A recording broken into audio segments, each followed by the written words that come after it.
My friends, welcome to your seat at table. I'm Rick, of course, and we are looking at D&D's Volo's Guide to Monsters. This one, I've had some other Volo products before, and they're always nice to have. And this one here, I bought it flat out $50 like the rest of y'all did. This is for fifth edition. Originally, like I said, I had no intentions of buying fifth edition products at all. And then I started running stuff on D&D Beyond. I've currently got one and a half campaigns going on that platform at the moment. And so a lot of people insist on having fifth edition rolls. So I was kind of, had to force myself to go and buy it. And then recently, somebody asked me a question that threw me off. They says, "Are we using the 2014 version or the 2024 version?" And I had to think about that for a moment. This pair of product was published in 2016, so I'm going to say that this is a 2014 version of 5th edition. And I don't know that I got any of the 24 edition, the stuff that came out last year. I've not went out of my way to buy any of the products. I understand that they were altering things and changing things, trying to get it ready for their online pay-to-go platform that kind of fell flat. And I'm kind of glad I didn't waste money on them if I did on purpose. Anyway, it's in its sessions, Volo's Guide is just another version of a monster manual. And that's, if you've ever played D&D, you know exactly what I'm talking about, and probably own this product yourself and can tell me far more stuff about it than I can tell you. One of the things that I like about the Volos is they tend to focus more on details and less on the mechanics, and in some cases give us a little bit more of a wider range of knowledge. Now, granted, a lot of this knowledge is coming from prior products from previous editions, fourth edition, third edition, and so on, and that they've just been updated and rewritten to fit the more modern version, which is the way it goes. I mean, but there's usually always new content as well, stuff that you won't find in older versions. So we look at chapter 1, monster lore. So we got beholders, bad dreams come true. You could do an entire series on beholders by themselves. They're such a wide range, and they're so unique as a foe and as a monster, as a big bad. I have used beholders like everybody else from the earliest days as a big bad monster. It took me some time, probably a couple decades, before I started to understand that there was a lot of nuance with a beholder, that you could really tweak these guys to fit your campaign's needs, and that they make an awesome bad guy behind the scenes. The ultimate baddie to for your mid-sized, low-level to mid-sized groups to run across. At the higher levels, these things can still be huge challenges. As a matter of fact, a single beholder can devastate most character parties if they're played properly. I mean, they just are. So you get, and then the endless varieties and subclasses of the beholders just adds to that flavor. So we go out into things like the explanations on their rays and their abilities, the beholders' lairs, minions' chambers. This is when I'm talking about the wheels inside of wheels. These guys are the you know, uber narcissists, malignant narcissists in D&D. And the fact that they can manipulate and use minions on such wide ranges puts them almost on par with dragons in that respect, in my opinion. Anyway, we're looking at cider. Apple cider. It is fall for sure. The wind it's definitely dropped outside. The temperatures are getting a bit more chilly. It was in the 40s this morning. Plans today is to pull the window air conditioner in and put it in its box and put it back in the garage for storage for the winter. Took the wife down to the No Kings rally at the state capitol yesterday, and of course, in all the years she's had a cell phone, it's probably the only time I've ever seen her forget her cell phone at home. And I don't generally carry my phone on the weekend because it's just usually work related stuff. So like I said, I don't have a lot of people calling me just to chew the fat and to ask how things are going. Treasure, minions and pets, paranoia, what others know. Then we get into the giants.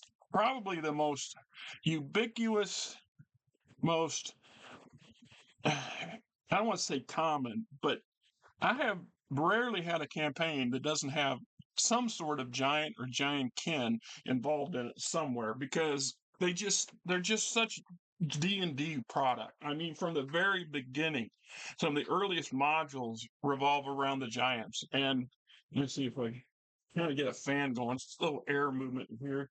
I don't want it. We get it. There we go. Get it on low. That just enough to get the air circulating. I don't have the windows open. It is what it is. So the giants, once again, are it's just you don't play D&D without running into giants in some place. And there's so much history, so much diverse lore on giants from the very beginning. It's always a fun read to see new and improved or changes. We got the language, giant what's in a giant's bag, a live pig to a chest full of broken window glass. Go figure. Living the giant life. Then you get personality traits, ideals, flaws, bonds. You want to role play a giant. So that's fairly new in the history of D&D. I think in the last 15 years, maybe last 2 decades, we started seeing player capable or player playable giant class characters, and they can be overwhelmingly dominant in a normal sized group. I'm of the belief I have never ran a giant only campaign. I don't think I've ever had any players actually play a full on giant. It's usually half giant stuff. So they're more like Hagrid in that aspect, size wise, and the capabilities. So I would think if you were going to do this, you would want to have uh, a giant only campaign of where everybody's a giant because it could be a challenge. I think that's a challenge I would like to run one, and I think I would like to play in a campaign like that. That sounds like great. So we get some details, benevolent overlords, ordering or of extravagance, mass and nobility, fire giants, frost giants, stone giants, hill giants. Matter of fact, one of the first computer games I remember, I want to say it was a Baldur's Gate way, way back. It came on these little 3.5 discs, and there was like a dozen of them. You had to keep loading it on, loading it. And it was very crude by modern standards for video games, but I played the Jesus out of it on my computer, mostly because I could play it by myself. Then we get into the section on gnolls, the insatiable hunger. Gnolls have always been underplayed, in my opinion. I've seen so many players or GMs in over the years use gnolls, and I'm guilty of this too. Of just throw away bad guys. But the truth is much deeper than that. There's so much depth and much more opportunity here with this creature race. That it's like goblins. A lot of times goblins are just throwaway obstacles, and to try utilizing them to their fullest extent, to their capabilities as a mob and as an organized force, both on the field and in their own lairs. It's just really can be a challenge. I actually remember a player telling me, this probably been 15, 16 years ago. uh we had this campaign where it was just like goblinoid city, and he was so impressed. He kept saying, "Well, how did you come up with this?" And I says, "They're in the books. You just got to read the details and let it absorb, and then build on the details that the books give you." There's such an opportunity here. It's like kobolds. Kobolds were always underutilized in my useful experience, and it wasn't until we got older we started to see the nuances of making them more challenging and making them more than just a doorstop to get kicked out of the way. Now, speaking of the goblins, goblinoids, the conquering host, goblins. So we get beastmasters and slave drivers, family matherers breaking you down. They're not all just warriors. You got lashers and gatherers and hunters and pariahs. Uh, you know, status symbols. Who's the boss? Goblin lairs, bugbears, hobgoblins, just goes on and on. Right? I mean, the opportunities for these little guys, it's just almost as endless as the amount of opportunities that each individual GM can concoct in their darkest imagination. Hags. Hags was something that I never really utilized that much, as I've gotten older and I've read more about them and got more information on them, the more I realized that was also a mistake. That they're great manipulators and the long game foes. as a one-on-one encounter, random encounter stuff, they're wasted in that aspect. In my opinion, having read so much more about them. And of course, that critical role use of the hags in that one particular episode kind of really do that. Got me rethinking how to utilize a hag. So, you know, think outside the box. Hag lairs, hag lair actions. A lot of detail in here that was not in earlier books that I can remember, not to the level that. And then we get into kobolds, the little dragons, expert. Yeah, everything in here just rang a bell. I saw it all, and I looked at this, and I thought I'd come onto that conclusion with kobolds 30 years ago, 35 years ago, and ever since then, I started to really play to their strengths and to their personality types, the what we misunderstand about them, and as just mere cannon fodder, where you just throw mobs at them at the players. That's really being disingenuous, and it's not half the challenge as we think they should be. Now, what the hell's this popping up? All right, looking back, I don't want that. Go away. Stuff pops up on this laptop. I only use this one to do videos on, and I still have not figured out how to improve the sound on it. I apologize. Like I said, I went out and I spent hard money to buy, a microphone, and then I just can't get it to link up to the damn system. I just don't have the skill or the time, or maybe just the patience and drive to spend the time to figure out what it is I'm not doing correctly. And I apologize for that. Maybe someday when I'm old and I don't have any more, don't have to go work every day, I'll look more into that sort of thing. Or likely I'll be too busy taking naps and trying to catch up on a lifetime worth of stuff I put aside. 8 years till I'm 67. I just got to get from here to there. Cobalt lairs, mind flayers. Mind flayers, I understood the nuances from them off the get-go. I really utilized them quite judiciously when it came to being clever and manipulative and striking from the dark and the shadows, making them as much a nightmare to the players as I could possibly do. I really got a feel for them, or an understanding of just how much depth that mind flayers can present to a campaign when I started reading the Drizzt Do'Urden series books when they came out, which I have most of the original ones up there in the living room on the shelf collecting dust these days. I'm currently rereading book 3 or book 4 of King of Thrones, Game of Thrones, excuse me, King of Thrones. There's a porta potty service here in Des Moines called King's Thrones. It just keeps reminding me of the damn King. You know what I'm talking about. So mind flayers, the lairs, nautiloids. It was when I got Spelljammer that I started really looking at the Mind Flayer as a highly advanced, extremely nasty in the psychological sense of having your brain sucked out through it's but their brilliance and their magic abilities and their alienness really came home to me, and I started utilizing them much more sparingly and much more specifically. I stopped certain things. We talk about random encounters. Well, why would you randomly run into a mind flayer or two?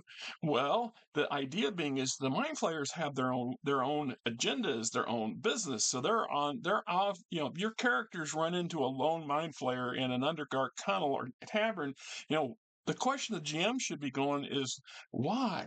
Why would this lone or this small group of mind flayers just happen to be here in this random dungeon that I randomly generated an encounter for? And if should they be there at all? So I've actually decided once or twice not to use them as just mere, encounter fodder, but to utilize them much more clever. And the fact that there's this random encounter with a mind flayer, there should be purpose behind the randomness, especially with some of these creatures and monsters and stuff. They just don't randomly hang out in a random dungeon. Why would they be hanging out with a bunch of goblins or orcs? Unless, of course, maybe they were there on a mission to subjugate these little beasts or to acquire something that the creatures had already gotten. So there might be a reason for this, and it leads to the possibility of open doors and windows to completely different, unrelated adventures. That's the beauty of a random encounter charts.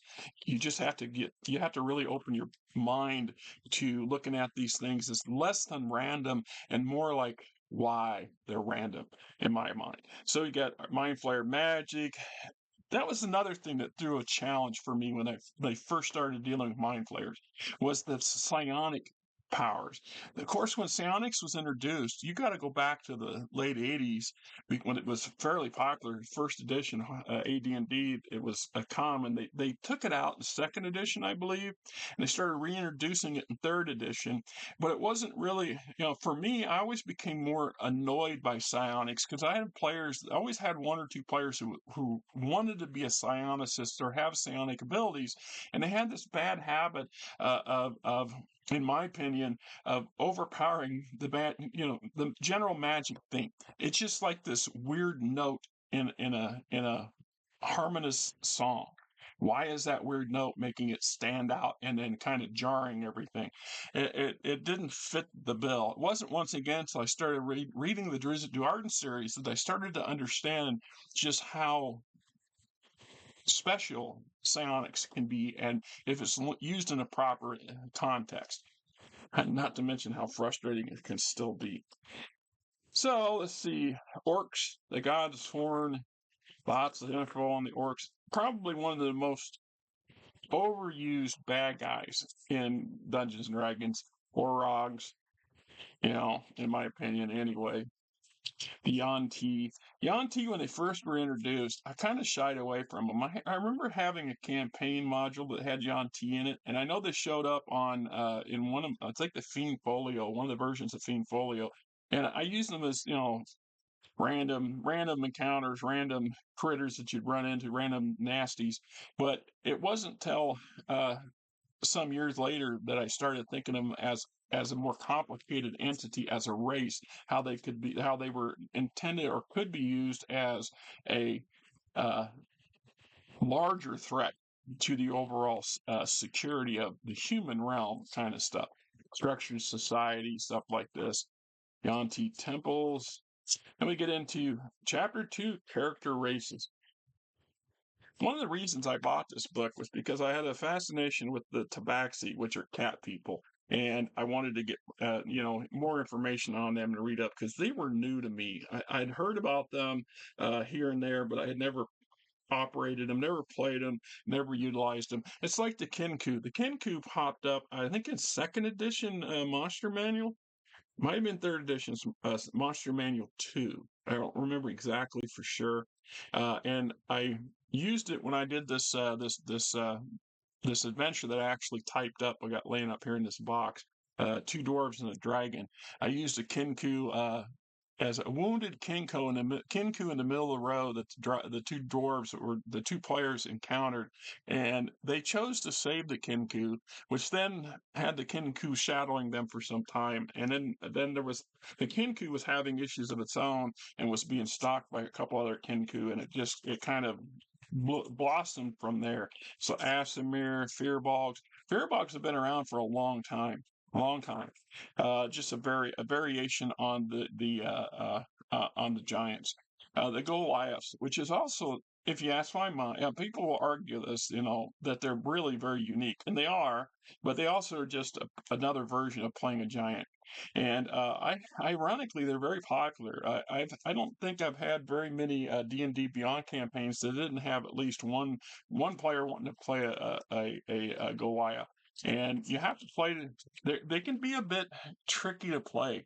The characters. I mean, the players play them, and as a GM, the players will have the Goliaths almost non-responsive half the time until they do respond. And still working on getting that in my brain. Lizard folk utilize many different variations of lizard folk over the years. Love them, great. So we got the tabaxi. Then What is this one? The Tritons. Tritons as a player race is new to me. I don't think I've ever had anybody play one. I know myself, I haven't played one. My latest D&D Beyond campaign that I'm playing or running for a play by host is this theme based off loosely off of a kind of a One Piece meets Pirates of the Caribbean setting. So it's going to be a lot of water based stuff, a lot of underwater based stuff. So I expect these fellow. I will finally get an opportunity to put these guys to use, and I want to use them as cleverly as possible, not just as random ocean going orcs. Monstrous Adventures give you some insight why a monsters create character, racial traits, height, weight stuff. And then we get chapter 3, the bestiary. Typical, the Vanderhob, that one was kind of new to me. The Bargus is as old as the damn beholders. Vodarks, lots. Bogle used Bogle a lot in that two dwarves and a wagon. Just drove one of the players crazy. Cave fishers, love them, especially if you're in a dungeon setting. Not a dungeon, but in a deep dark a series of tunnels and stuff. Cranium rats, darklings are new to me. Keep Scion, new to me. Demons and devils, I have always utilized them to some degree, either as the foes or mid level to high level baddies, and sometimes the big bads or a conniving demon or devil. Fire newts, kind of new to me. Uh, the flail snail. Frogmoth. Giants, again. Fire giant, frost giant. I we already covered frost giant. Oh, the player race. That's right. As a playable race. Stone giants, Gurlians. I had these in a jungle setting at a temple. Man, they wiped out the party. I think I overestimated how powerful these boogers could be in a number. No gnomes, grungs, which are new to me. I haven't done much with them yet because they're just new. Hobgoblins. Uh, has to be one of the first female hobgoblin artworks I've ever seen. It's interesting. It's just okay. Definitely has a more demonic look to it than I would assume that hobgoblins should look. Tyren, kobolds. Oh, my favorite kobolds. I do love them. So, Corids, Lucrotia, Mind Flayers, Meanlocks. I've used Meanlocks more than a few times. In clever applications, they're quite nasty, and can be a challenge a little bit. The Elder Brains, more costs. The Nagoi. I had these in a campaign I ran on D&D Beyond 5 years ago, 4 years ago. They were infiltrating a major city, and the PCs kept bouncing against these things. Natural slavers, that was their role at the time, I believe. Let's see, orcs, Nibelg. It just goes on and on. A couple of words I can't pronounce. You just love to hear me try, though, wouldn't you? Wouldn't you? Nah. Yon T. Appendix B, non-player characters as NPCs. And these are pre-made, ready to run. I always love this sort of stuff because it's just simplicity. It adds an ease. You can just flip the page, grab them, jot some basic notes down, or earmark the book, and bang, you got your abjure, an apprentice wizard, you got an archdruid, an archer, a bard, the blackguard, the champion, conjurer, diviner. Think of a city setting in the campaigns when your player characters go to the ubiquitous tavern and sit down, and you want to populate that tavern with mostly locals and working stiffs and farmers and merchants, things like that. But you also want the occasional flavor and the occasional what is who and what kind of stuff. And it just worked well. It's just nice to have these pre-generated NPCs. So there you go. A stat box, force creatures, creatures by environment. I enjoy this book. I enjoy the other versions of Volo's guide the Volos guides. If you can get them, they're worth having. These are almost I won't call it a necessity, but if you're a GM of any aspiration or worth, the more monster manuals that you have available to you, the better off you are. And I highly recommend taking the time to read up on the individual characteristics and the minor details, the minor seeming details that come in these books, and look at these foes as something else. Look outside the box. Look and build upon what's there. You make them a little more unique to your campaign. Make them unique to you as a game master, and you cannot go wrong. That's my opinion, and I stick by it. Till next time, I'm me, you're you.